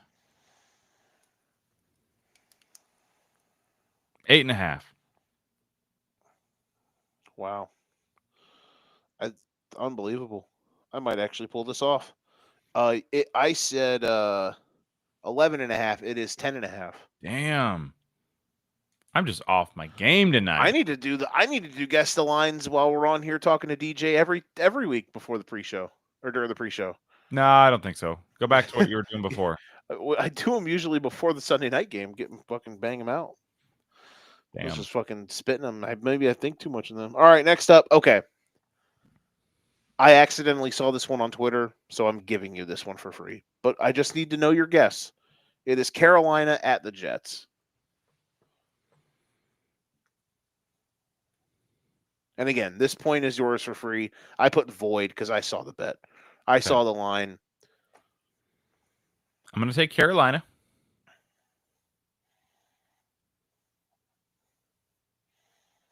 And I will jokingly, for the record, say 23.5. No. So that you have to say that I win with a spread. No, just kidding. I'm going to go. I will go Panthers 4.5. Okay.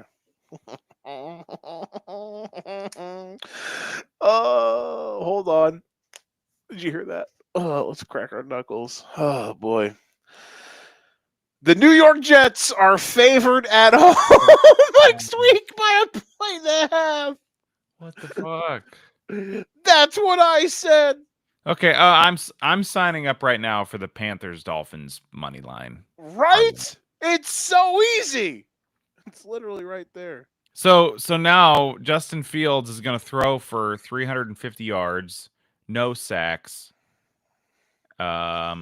Which would be 360 Dylan Gabriel is going to play yards, like Tom Brady at his best. But damn. Is that not the most disrespect? Like that is disrespect. Has the market not I guess okay. I saw this and I was like, oh, okay. All right, let's talk this out. Is this a Bryce Young on the road line, or the market hasn't caught up to Carolina isn't like the worst power rated team in the NFL history line? Because the Carolina Panthers 2 years ago and last year were definitely by a wide margin the worst power rated team you could probably ever see.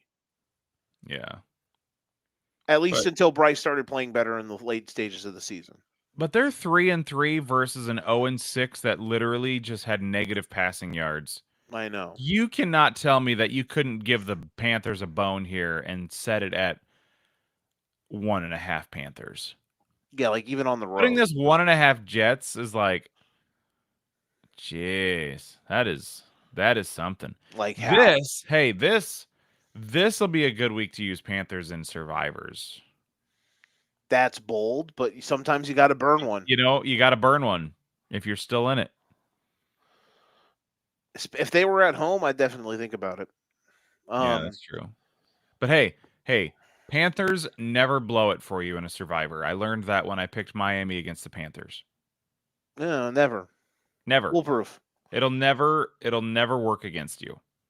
It's facts. Is that not just? It's mind-boggling. Wow. I guess at the end of the day, has Bryce Young won a road game? I think they won at the Saints last year when he played. No, that was early in the season when they got blasted. I think did they beat the Falcons 10 last season in Atlanta? It would be one thing. Just never won a road game. It would be one thing if the Jets' offense looked decent right now. If they didn't just go across the pond and play as badly as they did today. But man, that is something. We got some wild spreads this week. A little bit, man. That is an all-time weird one. All right, moving on. Patriots at the Titans. What are you going to tell me here? The Titans are 2.5-point favorites against the Patriots too? You got it. No, we'll go Patriots on the road. 5.5. Okay. It's my week, bro. It's just my week because I'm cooking. I said 6.5, and it's 6.5. Homecoming for Mike. No shit. Wouldn't it be hilarious? Question mark. There's no way, right? The vibes gods can't ruin this. The Titans are too bad. Yeah. The Titans are too awful. They didn't stand a chance against the Raiders. I don't see them standing a chance against the Titans or the Patriots. God, imagine who would be favored on a neutral field between the Titans and the Jets. So that's basically me asking you who's the worst power rated team in the league. Or would it just be a pick 'em for fuck's sake? I feel like it has to be the Titans listed as the worst. You think Because so? at least, although the Jets, like, they were literal ass today. They That's the looked thing. good. They looked good against the Steelers week 1. That was a shootout. So like we have seen them be competent. Mm-hmm. We've seen them be competent on both sides of the ball at different times. Titans had no business winning last week, but they somehow were gifted one. Here you go. No, I agree. So yeah, I would take the Jets as the favorite in that matchup. By the hair of a chinny chin chin. Let's see it for the first draft pick. Let's get that game going. I wonder if they play. Winner of this game gets the first pick.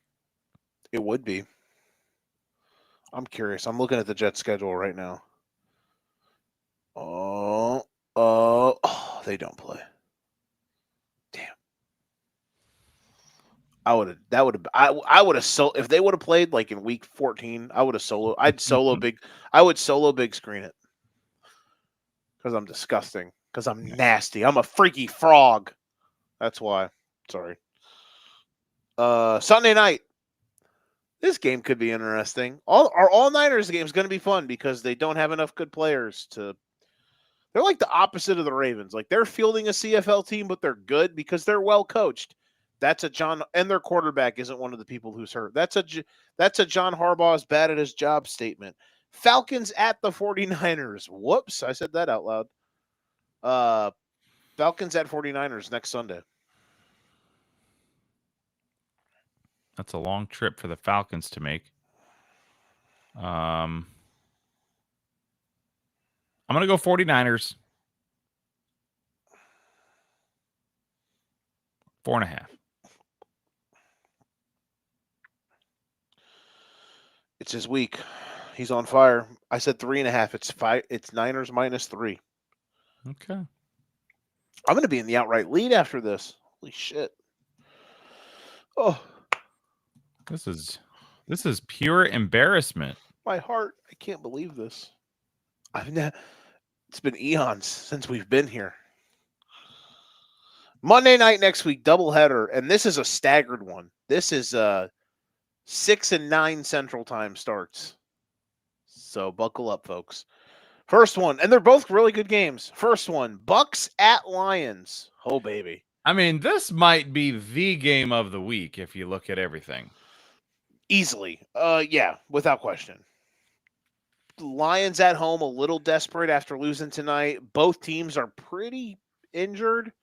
The Lions defense is banged up. The Bucks offense is banged up. The way the league is shaking out right now, to me, this could be a NFC Championship preview. I would love this. If this was the NFC Championship game, bro, I would lather myself up in margarine. Who would you take over Bucks, Lions as the top 2 teams in the NFC right now? No one. It just depends on maybe Seattle could be in the mix. It depends on which. But I feel like everybody else is in the next tier down. It depends on which Eagles team you get, but more than likely, I would take these 2 teams over the rest. Yeah, just from what we've seen through this point in the season, these would be my top 2 in the NFC. So let's bring it. Mm-hmm.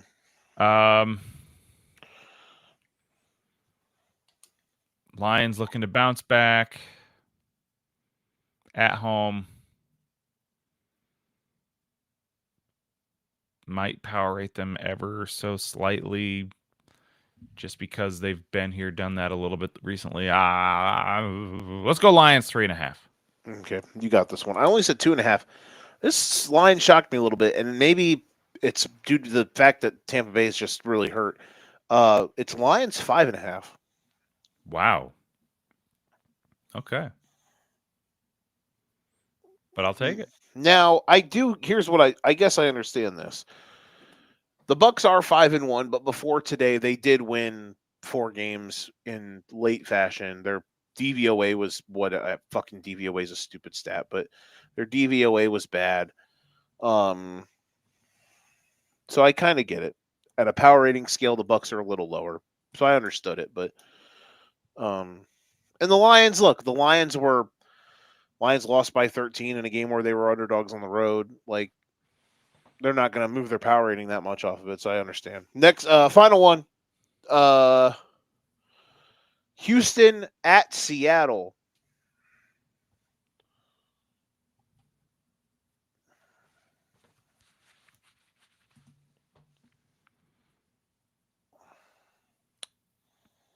Seattle.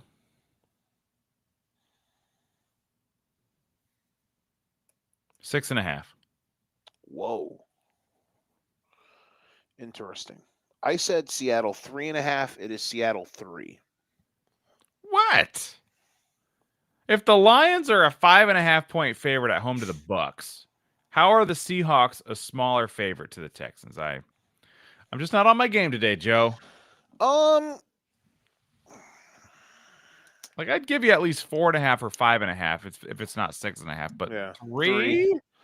I think the Texans just are still a middle of the pack power rated team, and I think if you break it up into thirds, I think the Seahawks are probably towards the bottom of that top third than like the middle or the top of the top third. Does that make sense? And the Texans are like if the Seahawks are power rated 11th, the Texans are probably power rated like 16th. You know what I mean? I need to drop a power rating tiers that I used to do. I haven't done that in a while.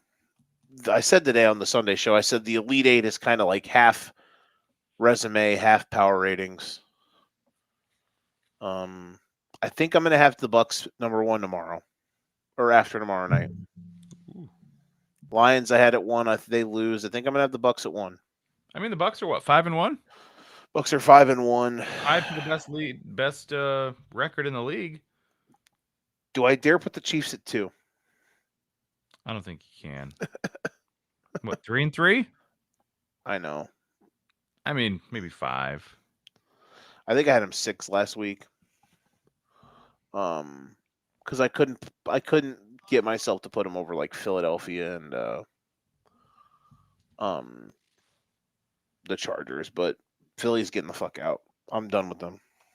All right, what was the final tally here? 1, 2, 3, 64-2, I think. 64 to that was the guess the line. Nick and Joe for week 7. Guess the lines. Joe minus $1 billion.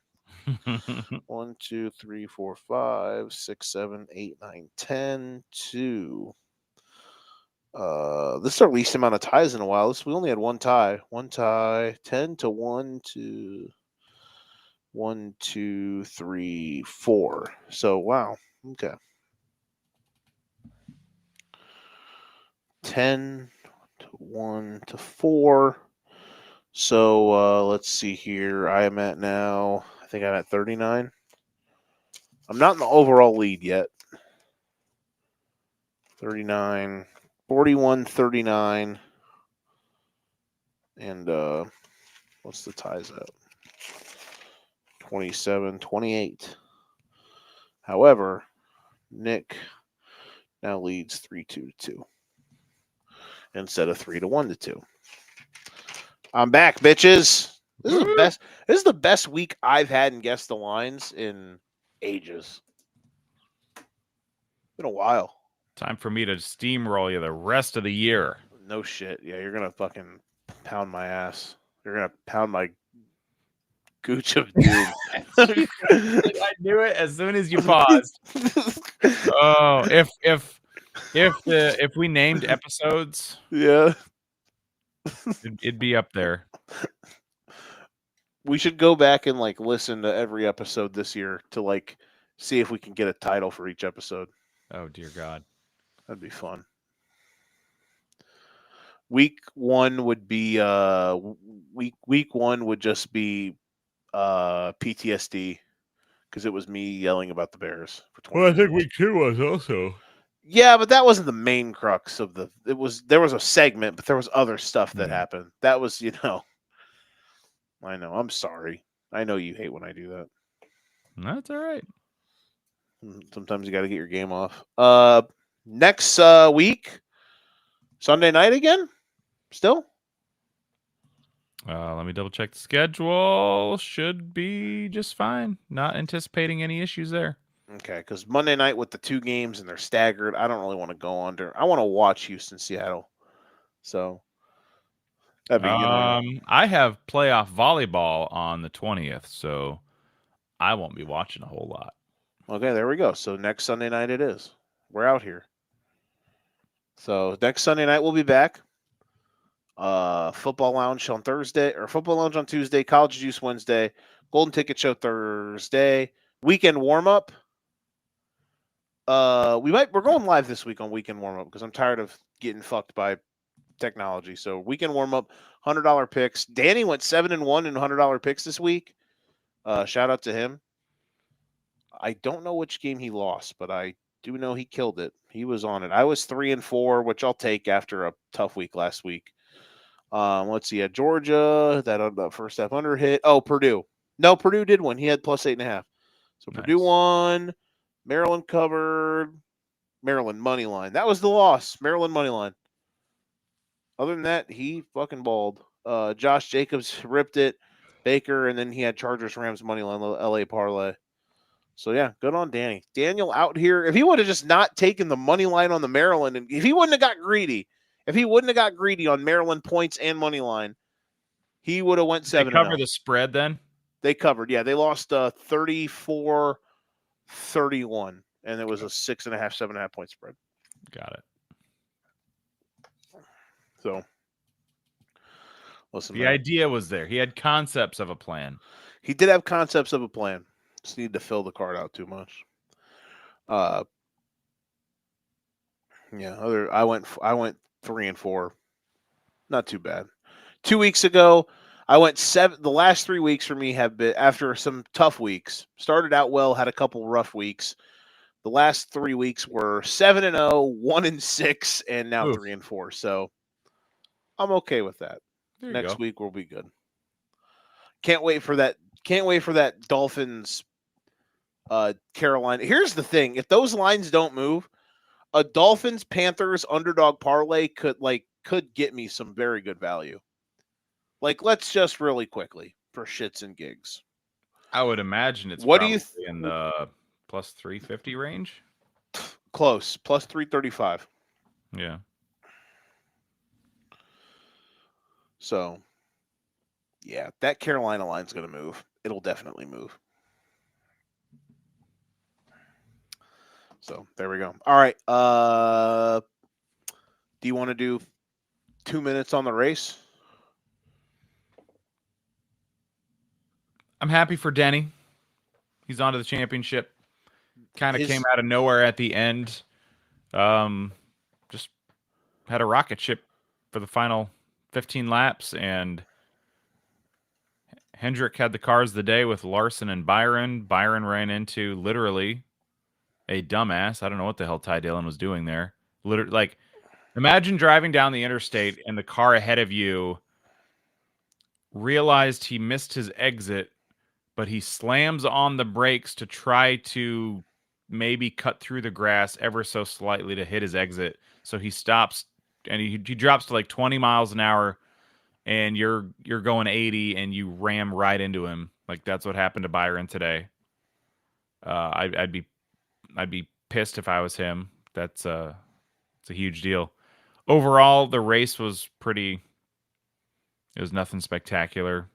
It was hard to pass. There was one restart, big crash. Just nothing too much to add about that today. But yeah, Hamlin, he got her done. Blaney blew a tire and wrecked, so he's in trouble. But he's got 2 good tracks coming up. He's in a must-win situation most likely. And Joey didn't win today, so I'm happy about that. The interview Hamlin had afterwards, where he got emotional, I thought I was a bit shocked by that, but it was also like it's all you can tell that winning a championship really means something to him. And he probably feels like this could be one of his last shots, maybe his last shot to actually do it. Yeah. And for that reason, I mean, he is a championship Hall of Fame caliber driver. It would be a shame if he didn't get one. So I would be perfectly fine with him getting one this year. I mean, he's got 6 wins, and outside of Shane Van Gisbergen's road courses with 5 wins, I don't think anybody has more than 3. So he is the winningest driver, and his numbers overall are still pretty solid, pretty darn good. I'd be more than okay with a Denny championship this year. I'd be okay with that. He deserves one, and he's there. I'm ready for it. I'm good with it. Can you snap call off the top of your head any year that he should have won that he got jobbed with because of the stupid playoffs? 2010 was his best chance. He really choked hard that year. I don't remember exactly the situation, but I want to say bad pit strategy or something. So it wasn't necessarily him, but I feel like at Phoenix with a race to go, he ran out of gas or something, if I remember right, and that hurt him going into Homestead the next week, and then like he had a disastrous Homestead. So that's where the choking theme came for him the last 2 races of the season. And that was the last John. That was the yeah, that was the last of his 5 years streak for Jimmy Johnson. But I want to say Hamlin actually went into the last race with a small point lead. It could have been much bigger if Phoenix didn't if they didn't screw up gas mileage or something. I'd have to go back and double check. But yeah, I would say that year especially would be one that he could have had. And I think there would be 2019 or 2018? There was a year where Hamlin, it was at Homestead. He was in the Final Four. And I don't remember him having the best car that day. I don't know if he necessarily was on his way to winning the championship, but I do remember, I think it was him, unless it was Truex, but I think it was Denny, where they literally put the wrong tires on the car on a pit stop. And was this the year? Was this the second lefts on rights and rights on lefts or something? Was this the second? Was this the second Kyle Busch title? Yeah. Not the first one, but the second one, the year he didn't miss half the year. Mm-hmm. And at the end of the race, Hamlin was leading, but Busch hawked him down. Or was it? I think Denny. I think they put the wrong tires on the car at one point during that race, and that screwed him the rest of the day because they had to fix it. Yep. But I don't remember if he was leading at that point or not. Like 2019 was a pretty forgettable year in NASCAR for me. I don't remember too many more specifics outside of I think he had the wrong tires put on the car. Who the fuck won in 2019?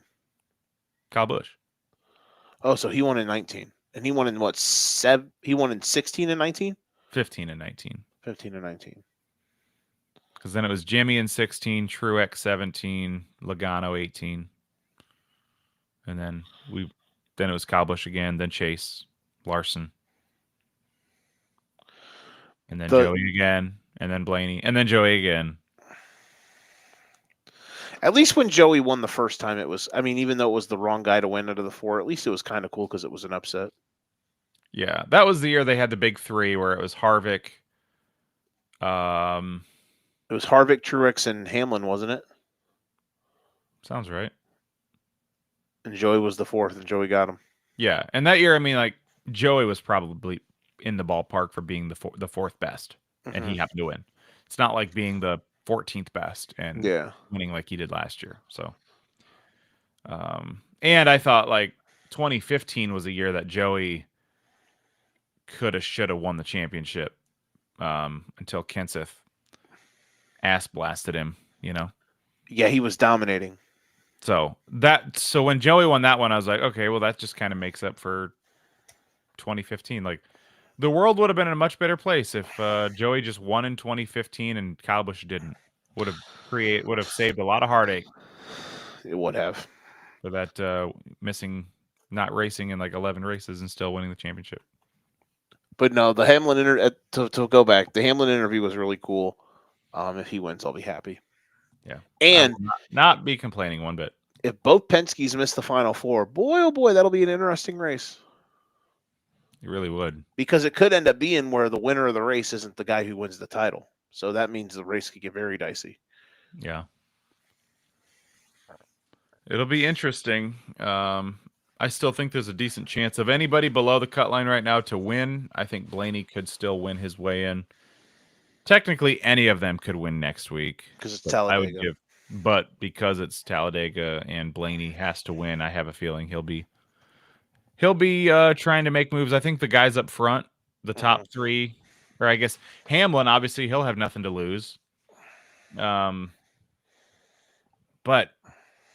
I'll be curious about Denny's strategy because he could go out and try to win a race, but it's like not that you would just ride around in the back all day just to not get hurt or something. But I mean, Denny has been injured in wrecks before. Yeah, this is the 1 year. This is the one round where you don't need to worry about going up to stack. Because if you're in the round of 12, you want to go win stages. You want to stack playoff points. Yep. This is the one round. He literally could go out there and park it and finish last the next 2 weeks, and he'll still be a championship for. So that's always been another thing with this format that I've not been a fan of, is that if you win the first round in the first race in the round of 8, you literally have a 2-race bye. There's nothing to race for. So I've never liked that. So that's why the last round being 3 races would be fun. I would like if we don't go back to a full season, I'm hoping it's just like 6 or 7 races, do a reset, and then do the last 3 or 4. Not multiple resets, just do one, get it over with. I'm tired of the resets and the eliminations because all it does is inspire shenanigans, and we need to get rid of that. The final 4 right now: Hamlin, Larson, Bell, Briscoe, 15-point gap to Byron, then Elliott, and then Logano and Blaney. I'm okay with the final 4 how it is, and if Byron got in instead of Briscoe or Bell, even I would be okay with that. Yeah, though honestly, for me, if the final 4 is any combination of 4 that isn't Joey Logano, it'll be decent enough for me. I could make a case, like I said last week, I could make a case for all 7 of those guys why they deserve to be in the final 4. I could come up with a couple bullet points. I have no bullet points for Joey why he would deserve to be in the final 4.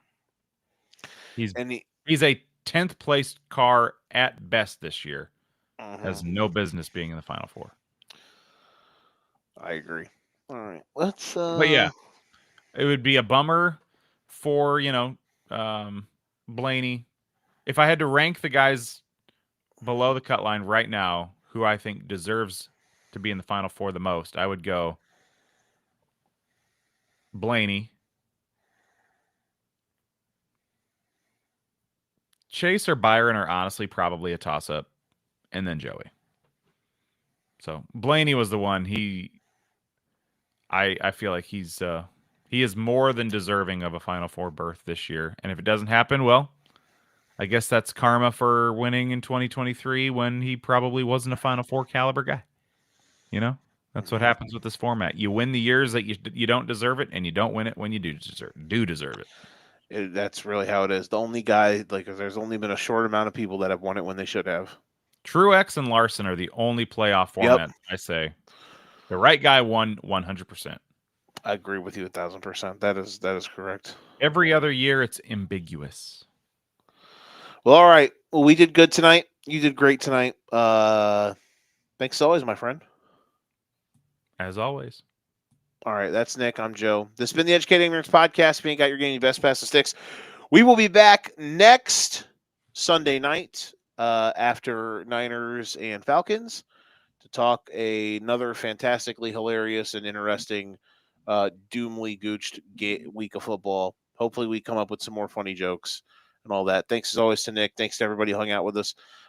We will see you guys next week. Until then, have a fantastic rest of your week. Bear the fuck down tomorrow. And